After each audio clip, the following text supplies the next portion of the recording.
You. Okay, it's all you. Okay, good morning. Let's welcome Mayor Mark Mathews to our class here.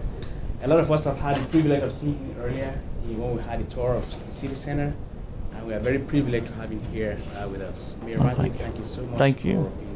Thank you. Thank you very much, and good morning.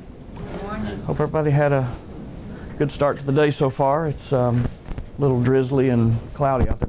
They say it's going to get up to mid-60s today, so nothing better for the last day of winter. I'm really looking forward to spring, but it gets really busy around the city in the springtime. We got a lot of activities and a lot of events. I think all of y'all came to City Hall, right? Everybody here made it to City Hall a couple weeks ago. Hopefully that'll spur some questions and some of the discussion today. I don't know what exactly the expectation is, but I think all of y'all have read a little bit about me, my bio, how I got started in city government, and again, it's a very rewarding position to be able to see projects go from concept to completion. Just see if anybody paid attention when I talked to you a little bit. What's the average lifespan? How long does it take on average to get a government project started from concept to completion? Anybody remember?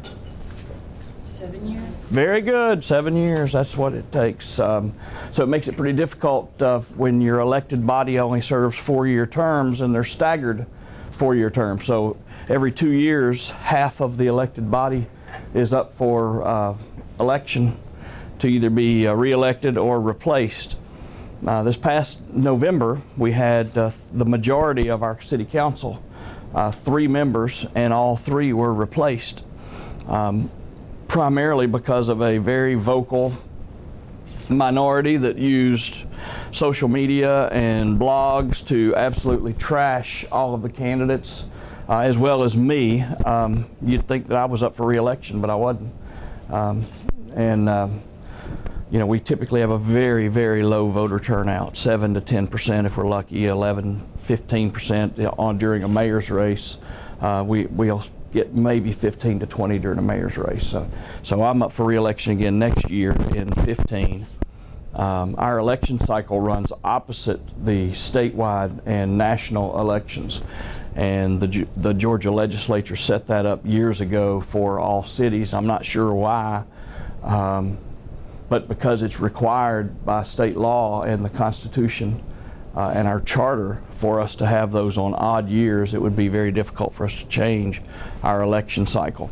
You know, every new council member that comes in, just about it, a lot of them run on a platform of trying to change those dates so we can get a higher voter turnout. You know, I'm not convinced yet that a higher voter turnout means anything. I don't think you're going to get any more of an educated voter. I think right now with the low voter turnout that we have, I think we end up with a little more educated voter in our elections, even though they're few in numbers. So the way that the government is set up, as y'all probably already know, we have a mayor and 5 council members. As mayor, I don't get a vote unless there's a tie. And typically there's not going to be a tie unless one of our members is out, misses a meeting, or one of the members obviously has to abstain for some reason, whether it be conflict or just appearance of a conflict, which doesn't happen very often. But I do have veto power, and you know, I figured it out a long time ago that I do get a vote, and my vote is just spelled a little differently, even though it uses the same letters. It's V-E-T-O instead of V-O-T-E. So I do get a vote when I need it. I don't have to use it very often. I think in the 7 years that I've been mayor, I may have used it twice. I used it the second time in our first meeting this year in 2014 with our new council. The city is doing as well as it's doing primarily in part to a lot of volunteer boards and committees that we put together that consists of citizens, some business owners, some residents, some just professionals in their field, whether it be a license review board that reviews the beer and wine licenses and liquor license for for our convenience stores and liquor stores, or if it's our Planning and Zoning Commission, which, you know, we try to have architects and the sorts in there to do recommendations for planning and zoning. Most of those boards, matter of fact, all of those boards make recommendations back to the mayor and council for action, whether it's a yes or no, or a suspension of a license, or in some cases in the liquor side of it, in the alcohol side, sometimes it's a revocation of license. So we meet on our council meetings the first and third Monday of the month, and then we have a work session to establish the agenda for the monthly or the bi-monthly meetings. We have a work session on the Wednesday prior to the council meeting, the Monday night council meeting. And of course, all of the meetings are open to the public. We encourage people to come out and watch. I typically don't allow public comment during the work sessions, but we do have a time in the regular scheduled meeting on Monday nights to allow public comment. And of course, anybody can get up and speak on any of the items that we have on the agenda. I've been very, very lenient. That's something that one of the, I guess if you want to call it, it's one of the powers I have is to run the meetings. And so my job is really to run the meetings and be the representative of the city in everything that I do. So I've been very, very lenient in my rules for public comment because I try to encourage more public comment and more public input. But again, on the committees, talking about my veto, we have annual appointments. A lot of appointments are my individual appointments to committees. A lot of them are council appointments. Some of them are even individual council appointments who by the charter or by the bylaws of the committee, the appointment of members is done by a multitude of people. Like I said, in some cases it's my single appointment, some it's the entire council appointment, others it's just an individual. But all of those require a ratification by the council, because technically we as a group have no authority individually. And the only authority we have is when we have a majority vote of the city council during a scheduled meeting. And so that's the only time we have any authority, and we only have that authority when we are a majority that supports whatever the initiative is. So in this case, we were just going through our routine appointments on the first meeting in January, and I had an appointment to reappoint someone to one of our boards. It may have been to our development authority or something, and I wanted to reappoint that person. And one of the new council members decided that they wanted to try to block it, and somehow or another ended up with a 3-2 vote that blocked my appointment of a volunteer to a board. Most ridiculous thing I've ever seen. So I vetoed it, and of course they have the opportunity to override the veto, but to override the veto it takes 4/5, and I knew they wouldn't have a 4th vote to overturn a veto because it was a ridiculous move on their part, to be honest with you. These are volunteers that we're talking about, that have said they want to serve the city and help the city, and the newly elected council members wanted to, I guess, imply politics in the whole thing and think that it was all a political appointment. There was very much a my team and their team attitude during this whole past election cycle. So we've had some pretty challenging times over the last year. But thank goodness, a lot of the projects that we've been working on for over 7 years and that I've been involved in for well over 7 years, such as our Main Street project, are now underway. We've had the land is now being cleared. It's almost all cleared on the Main Street project, which is directly behind City Hall. When you guys were there, I may have referenced it, and it was all a big patch of woods. Now those woods are gone, and the buildings are down. The old hardware store has been demolished. The little house on the corner has been demolished, and we are now well underway to get our parking deck which gives us much needed parking for downtown, and about 11,000 square feet of retail space, which we hope and anticipate will be restaurants and shops, and then 250 very nice high-end apartments that will be convertible to townhomes when the market changes and things turn around a little bit. They can go in and be kind of converted over to fee simple townhomes with ownership. So that's a major project and a major change that's going on in our downtown that's going to change the face of our downtown moving forward.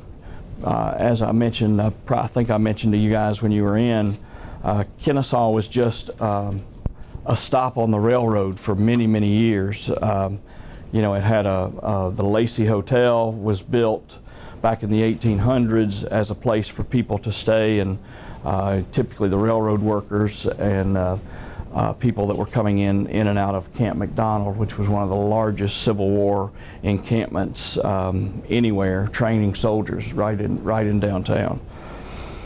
But we were just a railroad stop. We didn't have a main street. We didn't have you know, the shops and the multi-story brick zero lot line shops like you have in downtown Ackworth or in Marietta. We didn't have a square. So, you know, the big thing for the last 10 or 12 years, the number1 political issue is, you know, hey, Ackworth is kicking our butt. Why aren't we like Ackworth? Why don't we have all the shops like Ackworth? And it's obvious. It's because we don't have the infrastructure there that they had. You know, they had abandoned buildings for years, and now they've had the opportunity for people to come in, renovate, and take those buildings over and provide nice restaurants and shops and professional offices. And so that's what we see happening in Kennesaw, but it's going to be with new structures, and it's going to be something that has been well planned and well thought out to include what you need to make those businesses successful, and that's rooftops. You got to have rooftops to support it. We are very much a bedroom community to Metro Atlanta and always have been. So most people come to Kennesaw because of access to the interstate system, access to 41. You know, it's great access points for people that are commuting, whether it be north or south. Most commute to Atlanta. So we don't have big industry like some of the smaller cities that you might see, even along the rail line like Rome or Cartersville. Those guys have big industry. We never developed big industry. We always just kind of developed as a bedroom community in the suburbs of Atlanta. And so as we grew with a lot of residential growth back in the 80s and 90s. And what they lost sight of, our forefathers, what they lost sight of was that we needed some commerce, number one, and a way to help balance our tax digest. If you have a big industrial base or you have a big commercial base, that helps to offset the costs needed to run the government through taxation on property taxes. An ideal scenario is having your tax digest at 60-40, with 60% of that tax revenue coming from commercial business or industrial, and the 40% being residential. And because residential is the most expensive to service, we're just lopsided. We're like 60-40 residential to commercial. And so one of my major goals over the last 7 years has been to balance our tax digest and get it turned around to where it is more favorable to commercial growth. And so if you look back over the last 7 years at the annexations and the growth that we've done, you'll see that most of the annexations that we've pulled in have been commercial or a mixed use type scenario where you know, we've accepted some residential, but in return we also got commercial growth for that as well. Most recent annexation is the 50 total parcel is about 83 acres, but what they've brought in initially is just the first 52 or 50 to 52 acres, and that's at the corner of Barrett Parkway and 41 where Castle Lake Mobile Home Park is. Yeah. I interrupted in the middle. That's okay. In annexing that mobile home park, are you going to get rid of the mobile homes and use that space for the Whole Foods or something? Is that Yeah. what's going on? Well, we didn't buy it. We don't own it. We don't control it. The landowner has decided they want to sell the property. They've decided to sell the property to Fuqua Development. Fuqua Development wants to come in with 450,000 square feet of retail. And I don't know how much of this you've studied as far as how the impact affects the region, the Metro Atlanta region, or requirements within the region. But as a 450,000 square foot retail development, okay, that triggers a couple of things to happen. One, it triggers what's called a DRI, which is a development of regional impact.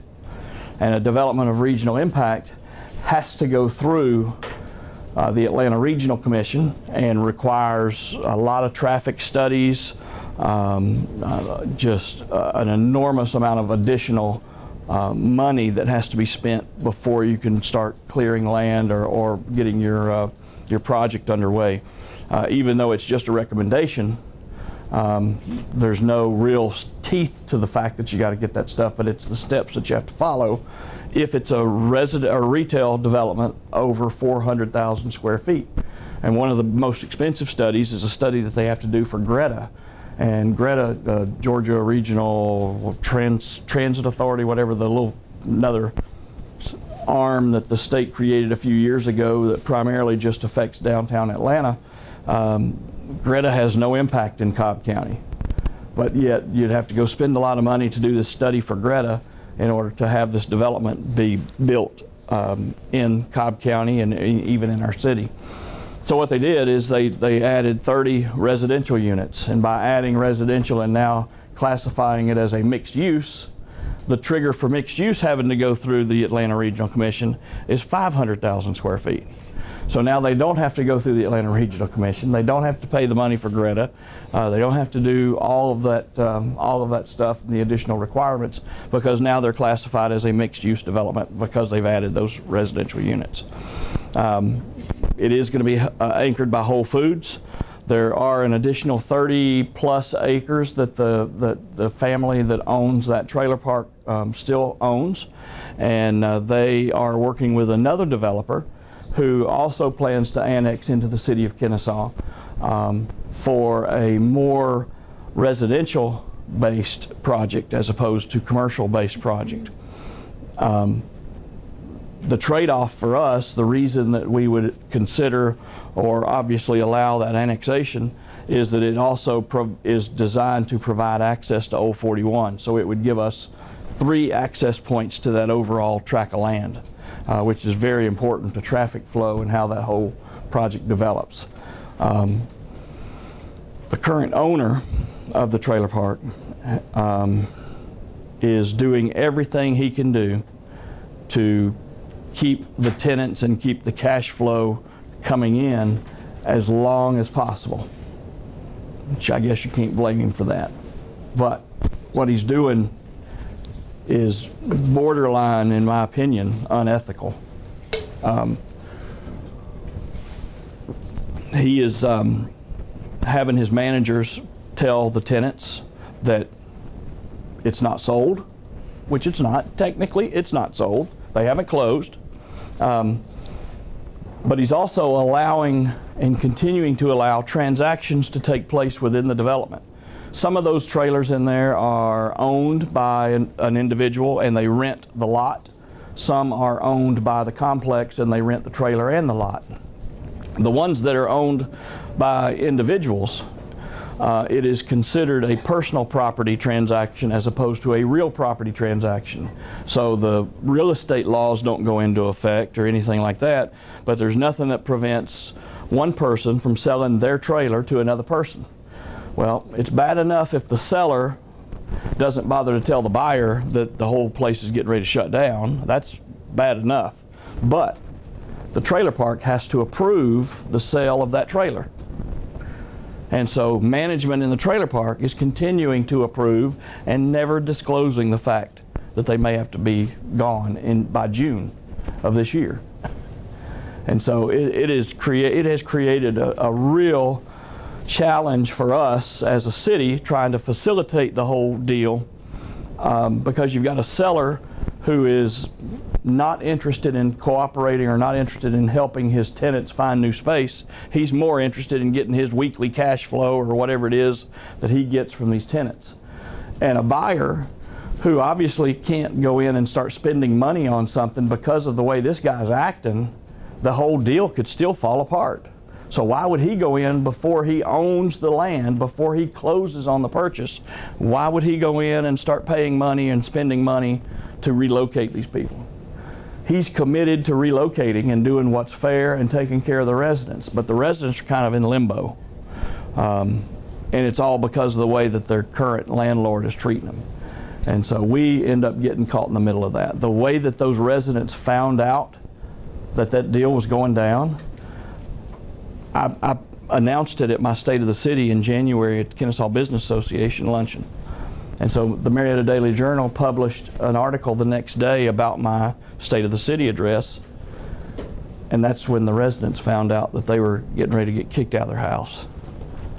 Pitiful. So take something super positive, take a great project, a great opportunity for the city, and then it gets undermined by this negative of the residents not even knowing. And most of them are Hispanic and don't understand, they just can't comprehend what's happening. There's a big impact to the schools because there are a lot of children there. As soon as that word got out, I was called by the principals of the 3 schools, the elementary, middle, and high school that support that trailer park. They're caught in the middle because now the principals are having to turn in their projected numbers for next year. The teachers' contracts run June to June. All right, so in June, if all those trailer park residents are still there, then you've got to account for that and figure that those teachers are safe and give them a new contract. Well, by the time school starts back, the plan, if it goes according to plan, those residents are going to be gone. And so those students won't be coming into class on the first day. So now you got teachers that got a 1-year contract in June that are going to end up getting let go because they don't have a need for them in September or August when they go back to school. So it really creates an issue for a lot of different people when it comes to the sale and the relocation of those people there. But again, that's a major commercial growth piece for us. That's a major annexation for us, and it's going to be a fantastic project. Of course, Whole Foods, and they're putting in a big regional sporting goods store there as well.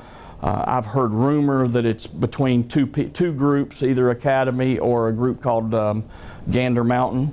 I don't know which one of them have signed. I don't think either one of them have signed yet. But as soon as they sign, obviously that'll be released. But that's probably the next biggest project that we've got going on, will be assisting the seller in relocating those residents. We get people calling upset every single day because they're just being lied to every day by the management of that complex and trying to drag us in the middle of it. And we're doing everything we can to help. So. But that's been, like I said, a challenge for the last few weeks. Looking ahead, we've got a developer, or actually just a philanthropist is what I would call him, who has come in and decided to take all of the plans and all of the vision that we've had for the last 10 years and help us execute it. And he's done that by going and starting to buy up a lot of property. And he's doing remodeling on a lot of the facilities, a lot of these old houses. One of them is right there on Cherokee Street where they've combined 2 houses and put one big porch on the front. It looks beautiful. And he doesn't have a tenant for it yet, but he's reaching out trying to find the right restaurant to come in there. And so he's got a plan for it. Now he's the type person that's going to go out and find the people to come in and execute his plan, as opposed to your typical landowner who gets a tenant that comes to him and says, hey, I want to open a restaurant, and they go and do some renovation and put them in an existing spot. He's doing the renovation without a tenant, but knows what he wants.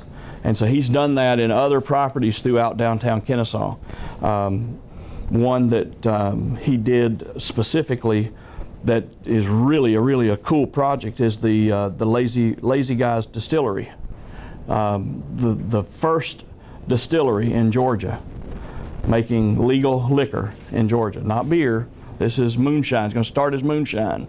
And it's all based on how it's aged in the barrels and all that. I think it takes at least 2 years for it to become a scotch or a whiskey or whatever. I don't know all the technical terms for how that transitions from one product to another. But you know, all locally grown grains and all locally harvested ingredients for the product. And they're in a beautiful location that this guy renovated the house, and then it had an old barn in the back, and the old barn in the back is where the still is. And so once he opens, he's going through this enormous process that you have to go through with the state to get approved as a distillery. And at this point, he's got his labels. They actually have to approve the label. And so he's got his labels submitted to the state. He hopes that the labels are going to come back approved by April or May, and as soon as that happens, he can start distributing his product. But up until then, he's still making it and just having to inventory and store it because he can't do anything with it. But this gentleman that's purchased all of this land has he's just an incredible guy who has taken every single study that we've had done, and he has every one of them on his iPad. So when he's out talking to somebody, he can pull up the maps and the renderings and everything. And I mean, he's probably my biggest salesperson out there selling the city right now, and he's doing it the right way and bringing in the right people. So with people like him and the volunteer boards that we have, that's what's created this quality of life that we've all come to love in Kennesaw. My goal has always been to have our city become a city that the youth, as they grow up and become high school students and college students, you know, in most small towns, you go and talk to the youth and you say, hey, what are your plans? And their plans are to get out of town as quick as they can. They want to get out of town.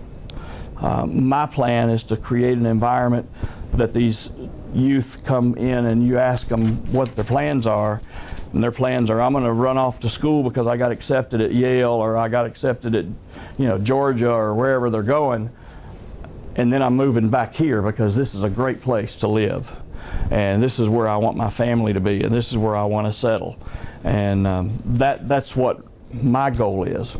And I think we're doing that. I think it's happening, because if you look back at the demographics over the last 10, 15 years, where throughout metro Atlanta the big talk is all the baby boomers are getting old and all the baby boomers are getting to retirement age, and the average age of your population is supposed to be going up. Our average age is going down, which is a great indicator, okay? And it's not because of KSU, because KSU is not in the city, and KSU students are not part of that count. Now, in the future census, there will be 2 student housing projects that will be counted, I'm sure, that are in the city, but we've only got 2 student housing projects that are in the city limits, and that's West 22 and U Club on Fry. Is that right? Yeah. That's the only 2, and those are about 1,400 beds is all it is. So our average age is decreasing because we're getting more and more young families moving into our city. And we get those families moving in because of the amenities that we have, like Swift Cantrell Park, like the gardens, like the museum, Adams Park with all the youth sports that we have, softball, baseball, football playing over at Kennesaw Mountain High School. So all of these youth sports have become very high quality products and services, and our residents absolutely love them. And so that's what's kind of, in my opinion, made the turn for us. You know, Ackworth is doing a lot of great stuff. I've got a great relationship. Our city has a great relationship with Ackworth. They're building senior citizen housing. You know, so they're trying to build something to attract that. I feel like our growth and our development is more geared to attract a younger population, and that's what we're trying to keep moving forward with. you know, like the skate park. I mean, there's guys out there my age skating in those bowls every day. But the youth that are out there using it on the weekends, it's phenomenal. I mean, absolutely phenomenal. Because all of those kids are kids that don't like baseball or don't want to play baseball, don't want to play football. You know, they don't necessarily like team sports for whatever reason. And there is a large population of students that meet that criteria. And they don't have anything to do. And now they do. And if you've ever been out to the park on a Saturday or Sunday when it's warm, the overflow parking is at Kennesaw Elementary. You can't find a parking place, and the place is absolutely packed. So that, you know, that tells me that we're doing something right. And it's free, it's open to the public, and it just gets a lot of use. So that's kind of a little about what's going on in the city and how we've gotten to where we are. I'm hoping that you guys, after touring City Hall, have come up with some great questions or some great discussion items that we can talk about. But I'm here as long as you want me, as long as I can answer questions for you and try to do what we can. So thank you guys for the invitation. I really, really appreciate the opportunity to come in and talk. I apologize for having to bump you once, but I live by my calendar. I just wake up and look to see where I'm supposed to go, and every once in a while I get something double booked, or I get something that comes up that I've got to change my calendar because it's a very important meeting. So I do apologize for that, but thank y'all for letting me come back. I do want to answer any questions you have, or I'll talk about anything. Nothing's off limits. Everything's open. Anything you want to know, just ask or fire away. Yes, ma'am. You mentioned the politics that you encounter trying to create a volunteer board and some of the ethical challenges with the annexed property. How did the ethics complaint that was filed against you about $670 in 2013, how did that turn out? The one that was filed with the state over my campaign funds going to a nonprofit, which are explained in the how you dispose of campaign funds. I don't know what the issue is. It's still down at the state, and nothing's happened. I mean, the State Ethics Commission is so backlogged and going through so much turmoil themselves. They haven't, you know, this is just a little bitty thing. If anything comes of it, it would be, hey, you got to give the gun away. You know, I won a raffle. So I guess that's what the beef is that I made a donation. I donated that included raffle tickets, and I won a prize in the raffle. That's what happened. And you know, the law is very clear, says that I can dispose of excess campaign funds by making contributions to nonprofits. Well, that contribution was made to Ducks Unlimited, which is a 501c3, nationally known nonprofit, and that's where I made a donation. And so, again, just because of politics, they decided to try to make it an issue and filed a complaint, and it's just sitting out there. I mean, I don't expect anything to come from it. So. The question is about annexation. What exactly does that mean when the city annexes? When the city annexes a piece of property, basically what it means is that we start providing the city services to those residents or to that business. And city services include police coverage. If it's residential, it includes sanitation. It includes permitting and inspecting and all of that type of stuff. So if you want to go do a big remodeling job, instead of going to Cobb County to get your permits, you'd come to downtown Kennesaw. Much closer, much more convenient, much smaller government, much more approachable government, in my opinion. You know, and we're there to help everybody. We're not there to, you know, try to find problems or tell you how you can't do something. We want to help you figure out how you can.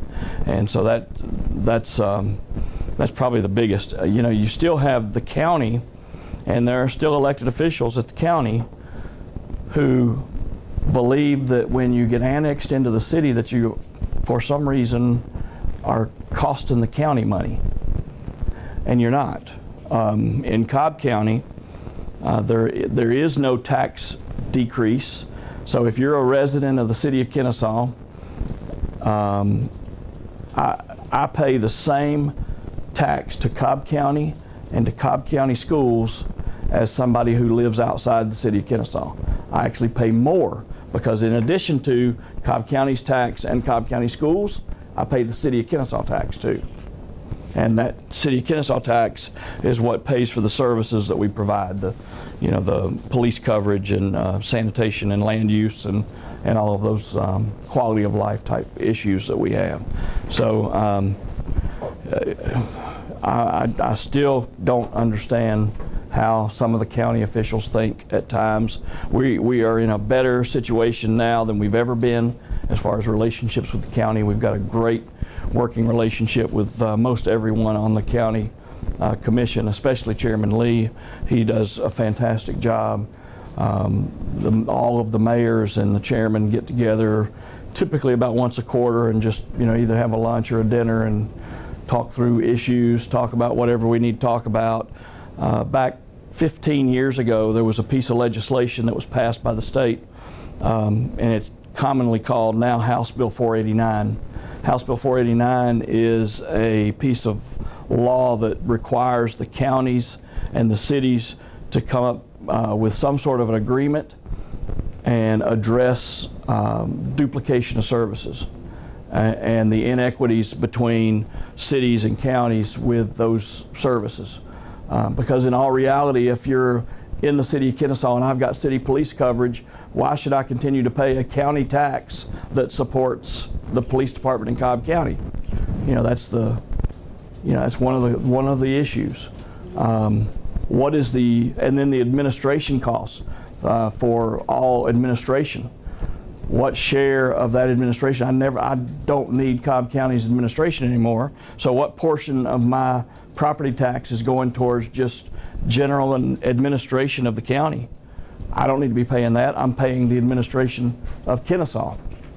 And so we've, that 15-year ago agreement took us about 3 years to negotiate with the county because we had a very different relationship. All 6 cities in Cobb and the Cobb County Board of Commissioners basically operated in their own silo back then, and it took a lot of work. I was on city council when it went through. We were one of the last cities to hold out, and what finally pushed us over the edge, quite honestly, is myself and one of the councilmen met with the then commission chairman, Sam Olens, and convinced them to purchase our water system, okay, because that was one of the major duplications of service that we had. But the way that water worked in the city and in Cobb County is you had a water service boundary agreement, and so it was a 50-year agreement. And so for 50 years we had a designated geographic area that we could provide water service in. So now if we want to provide service outside that area, we would end up, instead of using the county's infrastructure and tapping into that infrastructure to provide the service, we would then have to lay a parallel line going out to these other areas as we grew. All right, so we had a service area this big, the city became this big, and so all of a sudden the city water system was only servicing about 30% of our residents. And so we ended up, and then the EPA and the feds all started tightening up on the regulations of air quality and water quality to the point that they were phasing in over the next 10 years or so, this was back then, requirements that the quality of the water that you were putting back into the system, which means all of your stormwater runoff, has to meet certain standards, which would have required us to put in some sort of a treatment facility in order to handle what we were putting back into the system. Well, obviously that's a major, major expense. But by us agreeing to sell the water system to the county, it gave the county that in infrastructure, it gave them control over the quality of the product, or the quality of the water that was going to stay in the system and go back in the system. And that was a big, big deal. It was a big political football that there were a lot of people that were very, very passionate that that we might as well just shut down the city if we're getting rid of the water system. It was a what's called an enterprise fund, which means it was a governmental entity that is meant to make a profit. Okay, it was meant to have excess revenues, and those excess revenues were to go back and offset property taxes or go towards the general and administrative budget. And at the time, it was generating about $300,000 to $400,000 a year back to the general fund. So when we sold it, we thought we were, obviously, the first question is, well, what happens to all that 300 or 400? We're going to have to raise taxes. Well, what we did is when we sold it, we took, I think we sold it for like 11, almost $12 million. And when we sold it, we took $9 million and put that into a fund and basically said that that was a restricted fund and could not be touched without a voter referendum. Okay, so that built back a little bit of the trust. And oh, by the way, the interest that $9 million generated was about $400,000 a year. Smart move. Okay, so that was a big deal. So now we're back to even. We're back to net making money, not having the overhead. Didn't have to pay employees. Didn't have to do any of that stuff. And so that was a great move. That's what got us over the edge in House Bill 489, and that's what ultimately won over the majority of the council when we approved the sale of the water system. Then it all of a sudden made the House Bill 489 issue kind of not a big deal. And so that allowed for the approval of that House Bill 489 agreement. It expires in 2015. And so we've already started the negotiation with the county, all of the cities. But it's like I said, it's a totally different environment now. We all get along. And so, you know, it's not going to be a long, drawn-out battle. It's not going to be tied up. Matter of fact, we'll probably end up with the agreement signed and approved prior to its expiration. But the state put hooks in it back then, and they still have the hooks in it. If you don't have that agreement in place, you lose your certified local government status with the Department of Community Affairs, DCA. And when you lose that, you lose any state funding, you lose any federal funding, you cannot take advantage of any state grants or federal grants because you're not a certified local government anymore. And so that was what the requirement was, and still is, for us to have that agreement. They were forcing the cities and the counties to sit down and talk through the issues because statewide it didn't happen. And you know, I think it's been a good thing for us, and it's been a good thing for our residents because we now have the best working relationship with Cobb County that we've ever had. So it's been good. What else? Do you think that the gun law is outdated? The gun law is, as y'all hopefully know, it was nothing more than a political statement done and passed back in 1982 as a reaction to Morton Grove, Illinois, who tried to ban guns in their city. Well, of course, the Supreme Court said that was unconstitutional, so theirs was taken away, but ours, you know, ours says that every head of household is required to own and maintain a gun and ammunition if you're a resident in the city of Kennesaw. Unless, the next line, unless, you know, you're a convicted felon or for moral and religious reasons you choose not to. So we're going to require everybody to own a gun unless you don't want to. I mean, that's really the way the rule, that's the way the law is written. Isn't a law that can't be enforced not a law?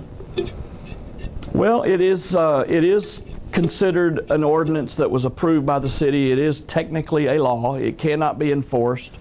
It is taken seriously enough that any amendments to gun laws in the state, there are actually, if you look at some of the laws that are in the state, there are actual references back to the city's law, stating that it does not interfere with our ordinance.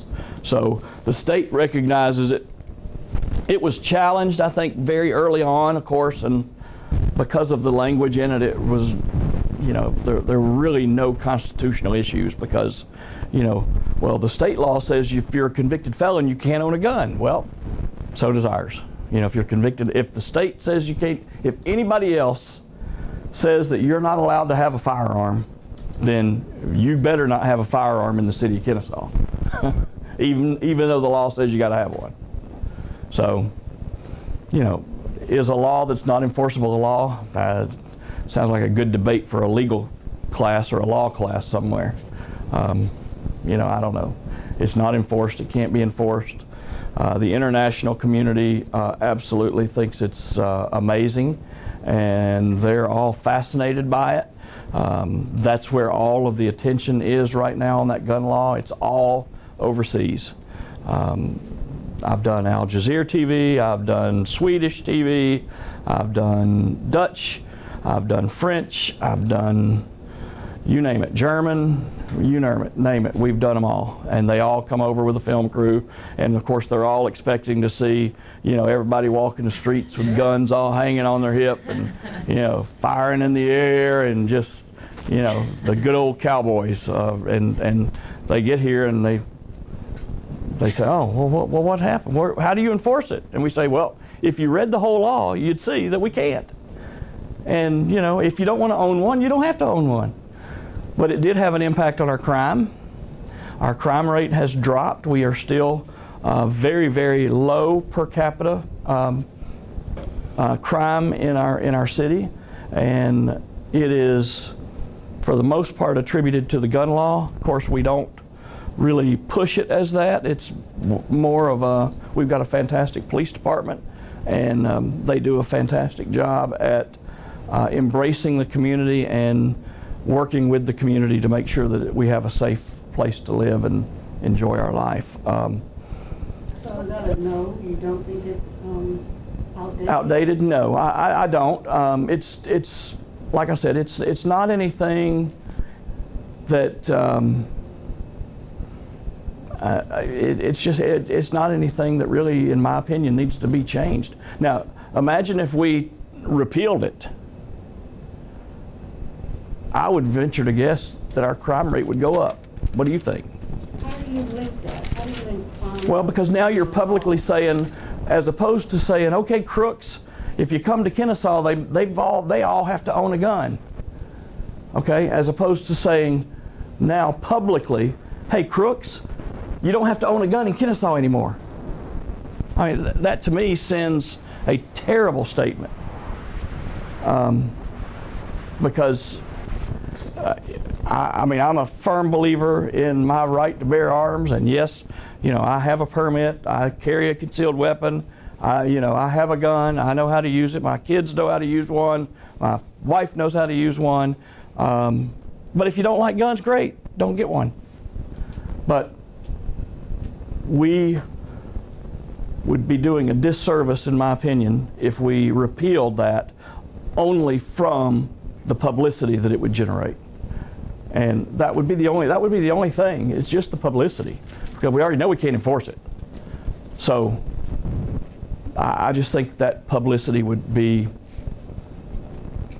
very unfavorable for the city. You know, it probably wouldn't have a drastic impact on crime, but it'll make you watch it. I guarantee you that. What else? Can you put into perspective for us how big the 500-car parking deck is? Like, can you relate it to one on campus here? You know, I don't. I believe it is going to be 4 stories with 1 below street level, 3 high above street level. The deal is, though, it's all tucked behind the buildings. So you've got Watts Drive, City Hall, Watts Drive, and Main Street. All the residential and retail is here, and residential back here, with drives that go in the back to the parking deck. So the parking deck's not going to be visible from the street. I don't know what size the decks are here, the east, west, central deck. I'm not real sure what the numbers are there to give you any kind of perspective, but it's, I mean, you know, you figure 100 plus parking spaces. It's not a huge deck, I don't believe, but it has no road frontage, so that's, you know, that's a good thing. I'm sorry, I don't know how to put that into perspective, but. Is it going to be free? I'm sorry? It'll cost money to park there? No, it's planned to be free parking. What we're going to do with the deck is part of that development. They will be putting in a lot of about 120 or so on-street parking spaces as well. So you'll have parking in front of a business or, you know, in front of the retail. What we as a city are buying back from the developer, what we are contracting them to build for us, is net about 300 parking spaces for the public. So the parking deck will have gated access and restricted parking that you'll have to have a permit for if you're a resident or a business owner in that project. Then there will be, you know, spaces that will be designated for city employees, where the city employees will get a pass to get them through the gate. And then in conjunction with the on-street parking, there'll be enough parking in the deck that's available to general public use, so that we end up with a total of about 300 public parking spaces that'll be added. So it's not like we're building something and of course all the people that's going to bring, they're going to automatically take up all the parking. We're building enough so that they have designated parking, private parking, and there is still parking available for free for city's use for, you know, during court day or just at night when everybody's down there having a good time. Anything else? You know what? Your position is part-time. Yeah. So what's the historical basis for making the mayoral position part-time? Has that always been the case? It's always been part-time. Most small cities have part-time elected officials. We have a city manager form of government. We've grown to the size that we really need, you know, some oversight and some structure in the day-to-day operations, and that's the city manager's job. The mayor and council are typically nothing more than a policy board, and I'm very fortunate that my real job, being in government relations, gives me the freedom and the time to be out and about doing community work, coming and talking to schools and university, and, you know, doing meetings at ARC and being on, you know, different boards throughout Cobb County and throughout the surrounding counties. I pretty much commit full-time. I have 2 full-time jobs in my mind. I try to attend and represent the city in as many places and as many events as I can, and I think that has paid off, because we've had a tremendous amount of success over the last 5, 6, 7 years. And, you know, yes, a lot of that was things that have been in place and been talked about for many, many years, but for whatever reason, for those many, many years, none of it happened. And now it's happening. Now, I'm not going to, I'd love to take full credit for all of it. I'm not about taking credit, but I think having good relationships outside your political boundaries is very, very important. And I think that those relationships indirectly help you, because, you know, you may have a developer that's a good friend with the commission chairman in Fulton County, Chairman Eves, okay? And they say, hey, we're talking about something, talk about doing some job up in Cobb County, maybe in Kennesaw. Well, Chairman Eves and I have a good working relationships. And Chairman Eves, I feel quite confident, would say, hey, yeah, I know the mayor up there. You know, great city, he's a great guy, you know, easy to work with. You know, you ought to give him a call. You want me to introduce you? Or, you know, that kind of stuff I think is very valuable. And it happens a lot, and I think that's of great benefit to the city. And so You know, I ran on the platform of doing exactly that, building those relationships, because the previous mayor that I served under for 8 years on council didn't care about anything other than what was going on in the city. He didn't think it was necessary to be involved in any of the outside agencies. You know, he had a seat, he was elected and appointed to the ARC board, never showed up to the meetings, and then finally just resigned from it because he got tired of people giving him a hard time about not being there. But his attitude was always, hey, what you gonna do for us? What you gonna do for me? And mine has been more reaching out and kind of tearing down the political boundaries and saying, hey, what can we do to help you? And in turn, it helps us. You know, for me, if something good happens in Cobb County, that's good for all of us. You know, I'm a Cobb County resident, I'm a state of Georgia resident, so if I have some impact or some input on a statewide project, if I can show support from the metro Atlanta area to a project that's going on like the deepening of the Savannah River, it may not mean squat to somebody, but some people notice that and say, hey, well, you know, Metro Atlanta's tuned in and they're committed. I mean, look at the representation they've got. You know, they've got somebody here. So, you know, it's always been part-time, and most of the cities run their cities and their mayors are truly part-time. And so automatically, when I'm at all the chamber events, I'm at all the business association events, I'm usually the only mayor there, and that does get noticed. And so in the business community, I think that's benefited us over the years as well. How many terms can you serve? We don't have term limits. I was on city council for 12 years. I had three terms on city council. This is my second term here. Like I said, I'm up next year and not sure what I'm going to do yet. I tell you, this last political cycle was the ugliest I've ever seen, and I wasn't even on the ballot. I mean, just absolutely, totally inappropriate and ridiculous. And it makes you wonder why anybody would run, why anybody would want to put their family or themselves through the abuse that people throw out by hiding behind a keyboard. Who is it, or who do you speculate these people are that are? I mean, I know who some of them are, and some of them are the guys that are sitting next to you in church telling you they're your best buddy. Like, why do they care so much? I don't. Ego. They don't like seeing success. I don't know. I mean, I think some of it is. I mean, honestly, I think some of it is jealousy. That, you know, that maybe they want to be in the spotlight or something. I don't know.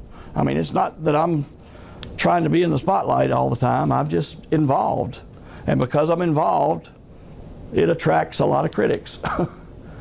So, you know, the answer to that is, okay, drop back, don't be involved anymore. Well, then they win, and the city loses. And so, you know, but it's a tough issue. And if the election were this year, I would not be running after this last election cycle. Are you going to run next year? I don't know.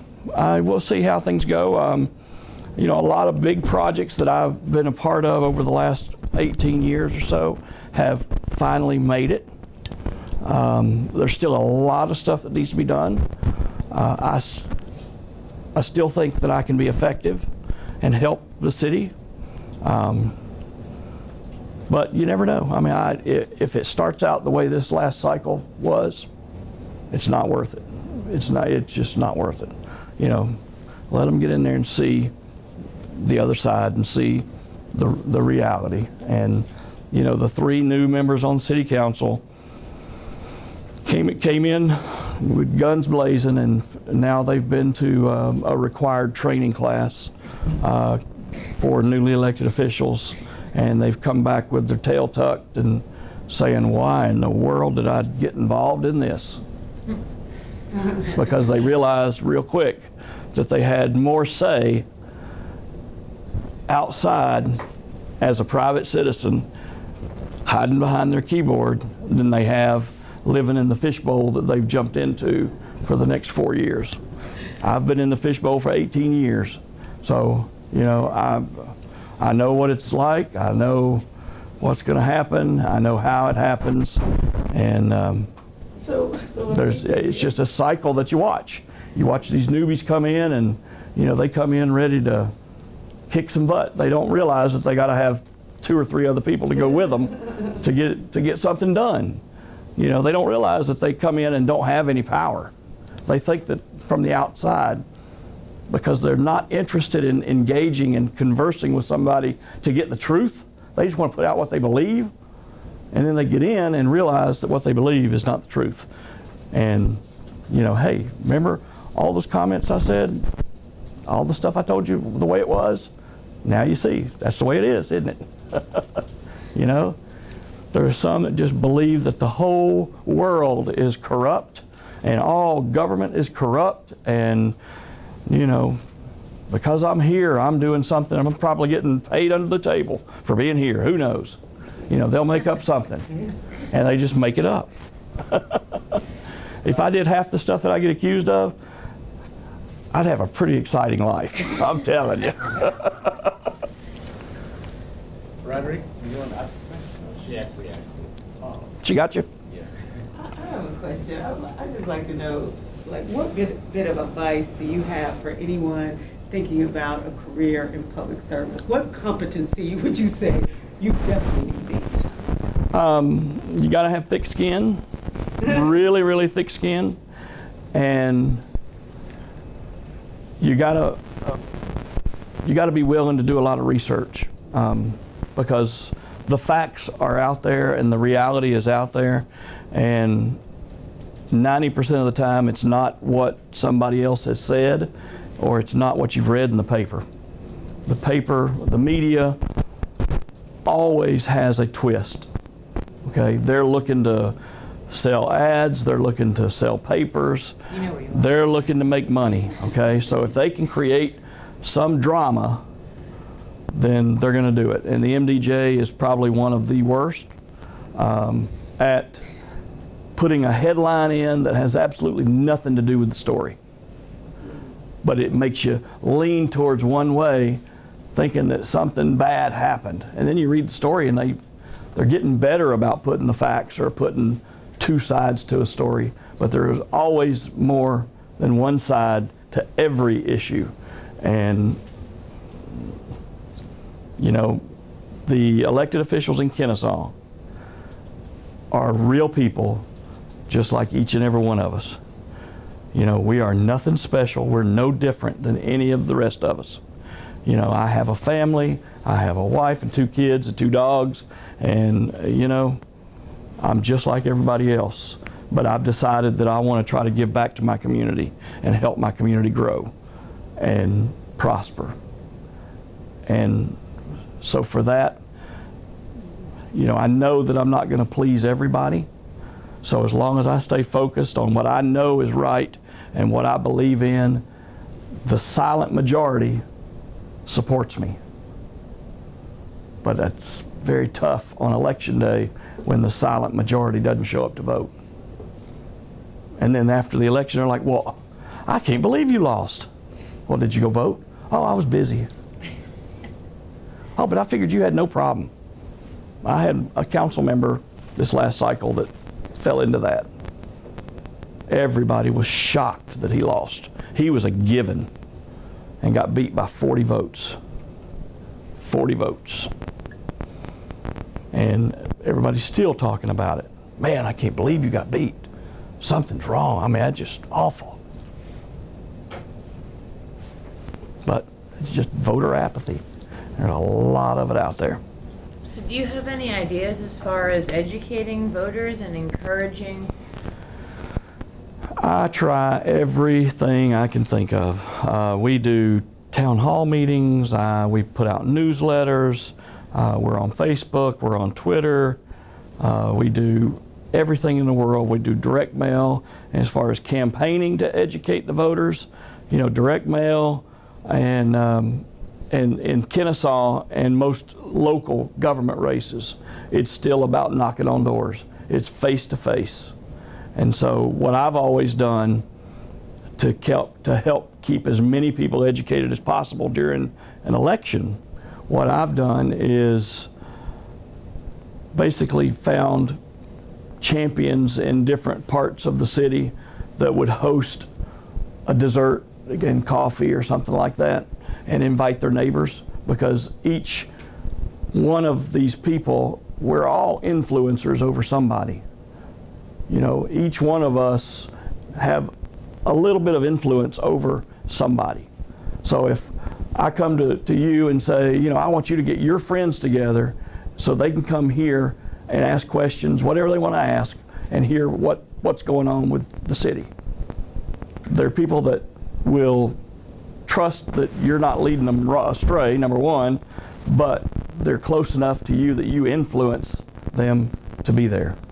And if you can do that, and we go through and talk through the issues, then we may have influenced and educated a group of voters. The hardest thing, though, is still getting them out on election day. That's the hardest thing to do. And I don't know how to make that any better. But last election, 40 votes. The last SPLOST in Cobb County, 70 votes won. So your vote does count. What's funny is that you get this super turnout for a presidential election. Your vote doesn't count there. You know? I mean, it's not the system. But everybody else, everybody shows up to vote for the president. But the people that affect your life every single day, that can affect your life immediately, nobody shows up to vote. Do you think that it would be better if the city and county votes were included with presidential like the state is, or do you think it would just be a lot of uneducated people clicking on something? Well, I mean, as I said before, I think it would be a lot of uneducated voters. Is that good or bad? If at the federal level it's an anti-incumbent season, well, they may not know anything about what's going on, but they're going to see that I next to the name, and they're going to vote against them just because they don't like anybody in Washington. And that's not fair. But yeah, we've had that argument, and I've had it with council members who have wanted to change it or run on a platform to change it, and then once they get in, they realize that it can't be changed. It takes the state legislature to change it, and it affects the whole state. So I don't know. I think it would be, I would welcome a higher turnout. Typically the way a local election works, you go down and you buy a voter registration list from the county election office, and you get the historical data that shows the people that have voted in the last 4, 2, whatever municipal elections. And that list is, when you get the people that have voted in the last municipal election, that list may only be 1,500 people. But I've got 20,000 registered voters in the city. And so the target for a new candidate is that small group of people. And so my philosophy has always been, well, that's great that these people show up to vote. What do I need to do to get the rest of these people to show up to vote? So when I buy the list, I buy the whole list. I get everybody's name.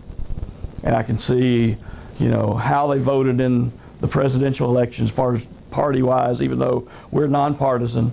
I can see their age, I can see, their address, and then you can start putting all that in a database and targeting geographic areas. And you go out and meet voters who, basically I've run into voters who have said, no, I don't vote in the city election. I never registered to vote in the city. Where'd you get that? You don't have to register to vote in the city. If you're a registered voter and you voted in the last election, you live in the city, and if the city calls for an election, you can vote. Oh, I didn't know that. Well, they're never going to get educated from a new candidate, because the only people the candidate are going after are the people that voted in the last election. So I've been very fortunate.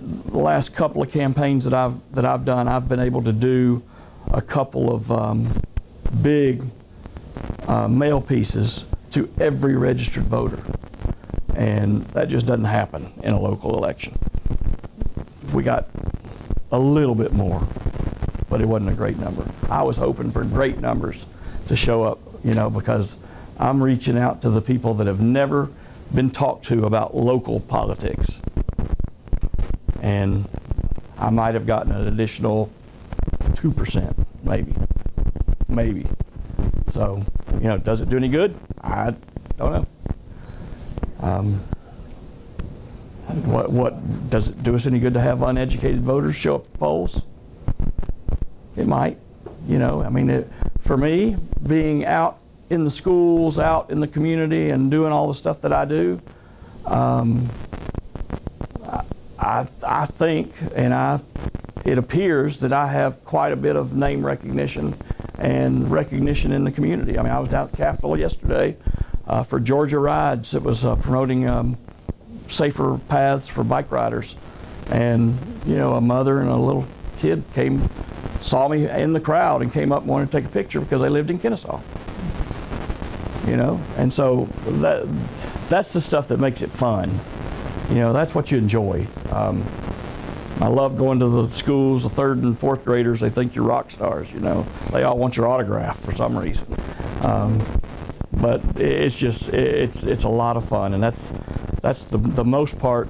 Most fun is being out in the community, talking to school classes, talking, just hanging out at the festivals, and just being out and about, talking about the city. We do have a great city and a great community. The university is a big part of it, and you know, we're growing right along with the university, even though it's not technically in the city limits. That was a question I wanted to ask. Yeah, it's not in the city limits. None of the universities in the city limits yet, but we're working. So how do you relate? Why is that? The name of this university is Kennesaw State University. The namesake, I know. Yeah, but you've got a lot of people. The post office kind of controls that to a certain degree with zip codes. You know, you got a lot of people that live in a 30152, 30144, 30146, a couple different postcodes for PO boxes and all that stuff. But there are people at Bells Ferry Road that have a Kennesaw address, but they're not in the city. There are people off of Baker Road going north that have Ackworth addresses that are in the city of Kennesaw. Crazy. So how do you find Crazy. your address is in the city limits? You would be getting a sanitation bill, and you would be getting newsletters from us if you're in the city limits. Because we, and if you're in an apartment or someplace commercial, the business license that would be posted would be a city business license. But other than that, it's pretty difficult to tell. The way annexation works,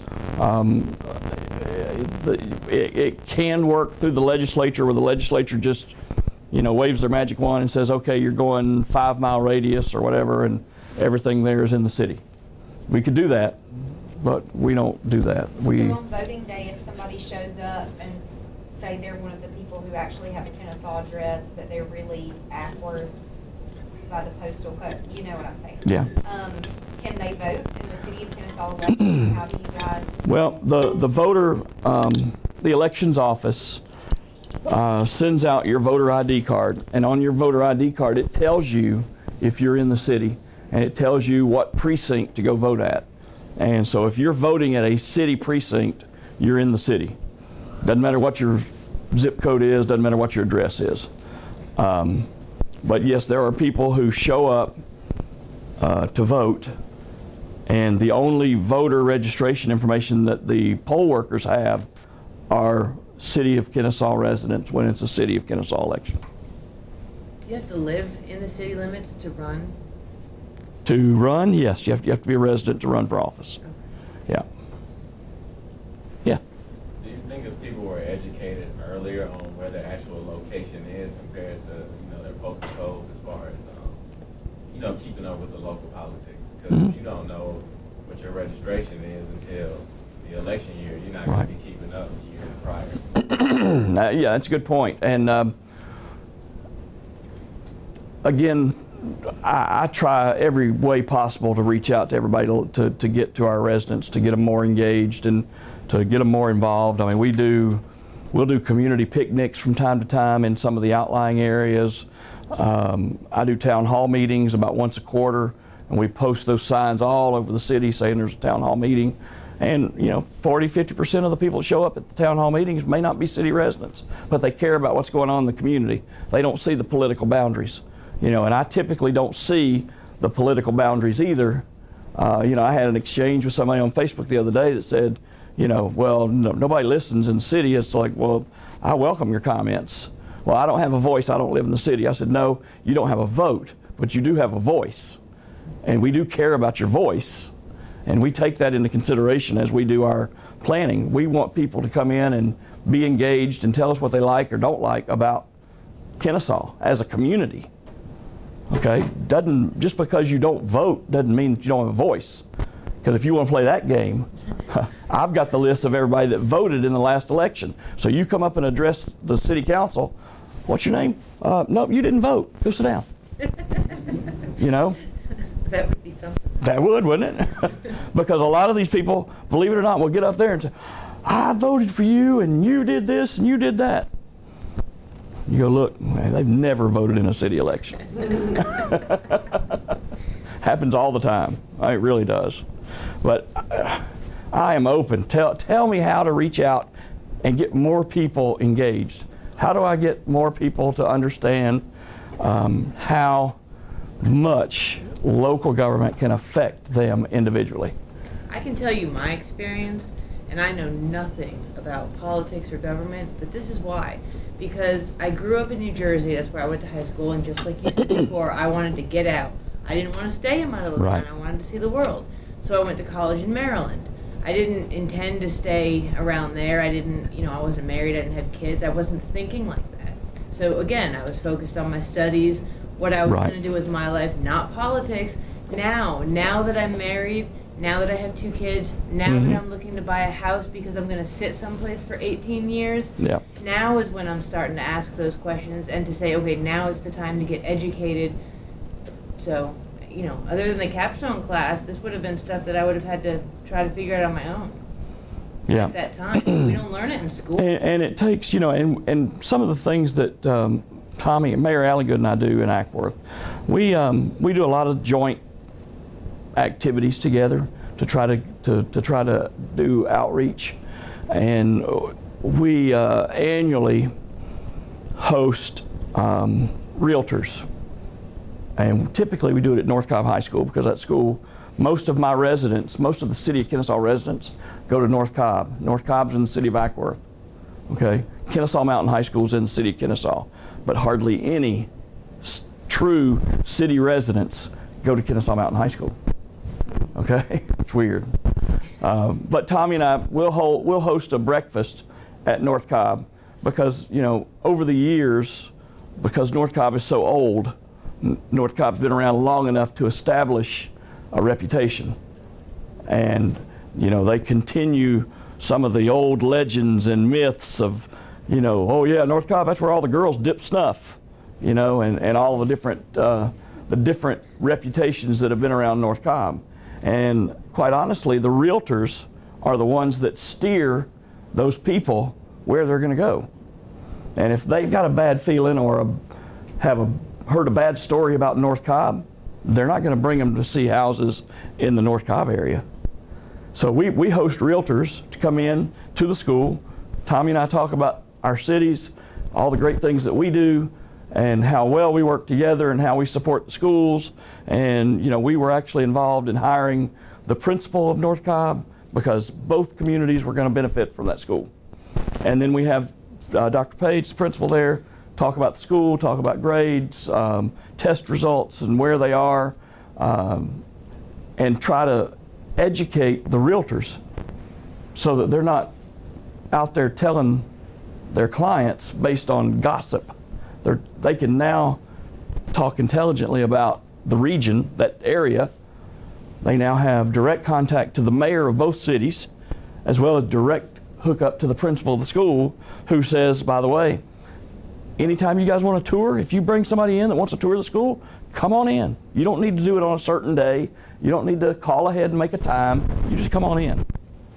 Because what happens, the corruption thinkers say, oh, well, you're only going to do it on a certain day and time, then you're going to have all your bad kids out that day, and you're going to have, you're just going to show us a certain area, and we're going to get this false image of the school, and that's not the case. So, yeah. How much do you think the lack of media attention on local politics plays into how much people are interested? I think it plays quite a bit into it. We have a PR person who puts out press releases every day on all the great stuff that's going on. Hardly ever does it get reported. But if there's something going on that they can, turn into controversy, like the ethics charges filed against me, then that's the story they're going to run. And it's sad, but to them, it's, people don't buy ads to get good news. Yeah. Well, I know you said, y'all do social media, Twitter, and things like that, and your PR gives out newsletters. But as far as, I guess, really tapping into what people are in the community are looking to with social media. Let's say if you have a clip, a 15, 30-second clip on Instagram saying, well, this is what we've done today, and this is what we plan on doing, a couple months from now. Do you think that's something that would be more effective for people to just click it and say, oh, this is what they're doing, and be interested that way instead of controversy? Possibly, yeah. When I do the State of the City, we do put the State of the City up on the website, on my page on the website. We're just now getting to the point that we can start videoing it and putting the video on there. We haven't done much of that, the streaming. We're going to start recording our council meetings and putting those online. That should be starting in the next month or so. But yeah, I mean, that's a great suggestion. Maybe I'll give that a try, and just do some, like the Saturday morning radio talk or whatever it is that the president used to do. I guess still does. Yeah.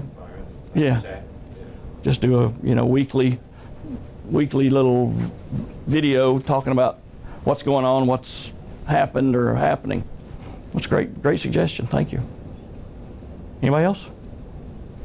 Do you guys have any plans at all to at least attempt to annex KSU into the city limits? We've talked about it.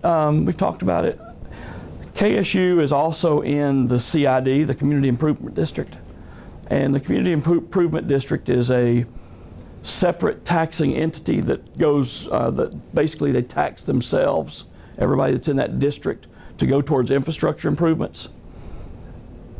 The state enables the CID, the county or the local government has to sponsor the CID. If we were to annex the university, the state would end up having to reauthorize the CID, because the way the law is written on CIDs, you have to have basically, be sponsored by each local government entity that you're being part of. So, for instance, the Town Center CID, I think they assess 5 mills of tax on the properties within the CID. And so that's on top of the Cobb County taxes and the school taxes. If they were coming to the city, you'd have the Cobb County taxes, the school taxes, the CID 5 mills, and then the city on top of that. It's not real practical. We've looked at it and we've talked about it, and technically it could even be transparent for us, like a governmental building. Like we can cross the roads. The roads are neutral territory. This would be considered a neutral. So if we wanted to go and annex next door, the other side of KSU, we could annex that. We could go through KSU to get to that. And then technically KSU would be encompassed in the city, but they're tax exempt anyway. There's no real direct financial benefit to the city or to its residents. We don't do sales tax. That's all still county. KSU has their own police department. So unless KSU were going to get rid of their police department and let the municipal police department take that over, there really wouldn't be any benefit. And then if we did that, why would we do that if we're not getting any tax revenue? So, you know, it's kind of a catch-22 to a certain degree. Can I get a picture of you at the Sentinel? Sure. I don't know what's the headline say.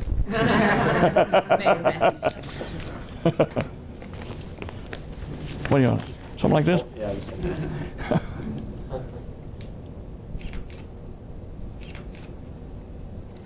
Thank you. Yes, sir. Anybody else? Are you jealous that Ackworth's getting Cabela's? It's Cherokee County, but they call it Ackworth. Oh. So, but yeah, it's great. They're touting it. They're claiming it. That's great. It'll have an Ackworth mailing address. A lot of exciting things happening along the I-75 corridor between Bartow County and Atlanta, and it's an exciting time to be involved in this area of the county. With the growth of the university, with the addition of football, with Lake Point, the big sports complex going up in Emerson, with Cabela's coming to, you know, right off the interstate just a little bit north, all the way down Cobb Energy Center, the Braves, and I mean, we just got so much going on this 75 corridor. It's a great, great time. The next few years are just going to be unbelievable in this area. Why does it matter if you live in the city versus the county? I mean, obviously, as the mayor, you would want to encourage people to live and vote in the city, but does it matter? I mean, as far as like... Well, and it's not a negative towards Cobb County. Okay, Cobb County has a great public safety department, police department. We still rely on Cobb Fire, but just as an example, okay. If you call 911, and we have our own 911 system, if you call 911 and need a police officer, you know, need a police to respond, our average police response time is about 2.5 to 3 minutes. Okay, so when you call us, 90+% of the time, we're there within 5 minutes. If you do that in Cobb County, and again, they got great service, okay? The average police response time in Cobb County pushes 20 minutes. Okay, so that's just one of the major advantages to being in the city. We're still in the county. I still get all the county benefits, okay, being in the county. But we add value by faster response time, by the amenities that we offer, sanitation services that we offer. You can't get that in Cobb County, and easy access to your government. But that's pretty much it. I mean, but we're all still Cobb County residents.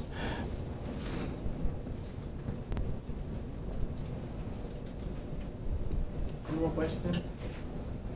Thank you so very much, Mayor. Thank you. Absolutely. Thank you. Really appreciate it. Thank you. It was very educational for me as well. Well, good. I'm sure the students learned a lot about Kennesaw in ways they would never have learned. So thank you so much for coming. Well, thank you. Appreciate the invitation, guys. Thank y'all, and good luck.